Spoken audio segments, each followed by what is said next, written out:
Welcome to બિલેટેડ વાસી vlog. આજે આપણે જવાના હતા બાબા, વાગી ગયા રાતના 10 એટલે આપણે પહોંચી ગયા હતા એરપોર્ટ। ક્યાં જવાના હતા એ તો સરપ્રાઈઝ। रुको जरा ફરક જોઈને તમને બધાને ખબર પડી ગઈ કે હું ક્યાં જવાની છું। તમે લોકો લોકેશન ગેસ કરી લો, ત્યાં સુધી હું મારી જગ્યા ગોતી લઉં। ये कर लो पहले। ત્યાં આપણને મળી ગયા હતા બે ભાઈ। આપણે જે જવાના હતા એને વખાણ કરતા હતા। વખાણ સાંભળીને અત્યારે ત્યાં પહોંચી જવાની ઈચ્છા થઈ ગઈ, પણ હજી રસ્તો બહુ લાંબો હતો। વાગી ગયા હતા 10:30। રાજકોટના એરપોર્ટને કરી દીધું બાય બાય। બીજે દિવસે બપોરે 4 વાગે આપણે પહોંચી ગયા જયપુરના એરપોર્ટે। અહીંયાથી જવાના હતા આપણે બીજી ફ્લાઇટમાં। એક સેલ્ફી લીધી ત્યાં આવી ગઈ આપણી ફ્લાઇટ। 2 કલાકમાં આપણે પહોંચી ગયા રીંગસના એરપોર્ટે। ક્યારેય નામ ન સાંભળ્યું એવું રીંગસનું એરપોર્ટ જોઈ લીધું। એરપોર્ટમાં આપણા સિવાય કોઈ નહોતું, એટલે માણસો ગોતો આપણે જતા હતા એરપોર્ટની બહાર। ત્યાં આપણે એની લાઈટ જોઈ લીધી। એરપોર્ટથી આપણે ડેસ્ટિનેશન હતું દૂર, પૂરેપૂરો 1 કલાકનો રસ્તો કાપ્યા પછી આપણે પહોંચી ગયા ડેસ્ટિનેશને। Welcome to ખાટુધામ। આપણે જોઈ લીધી કાનાની બાસુરી। એક્ઝેક્ટલી બાસુરીની સામે હતો તોરણ દ્વાર। ફાઇનલી ખાટુધામ આવવાની મન્નત થઈ ગઈ પૂરી।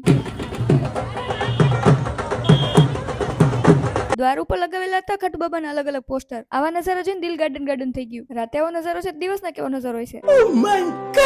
તોરણ દ્વાર પાસે હતું જાજુ બધું પબ્લિક। નવી લીધેલી કારનું બધા કરતા હતા સેલિબ્રેશન।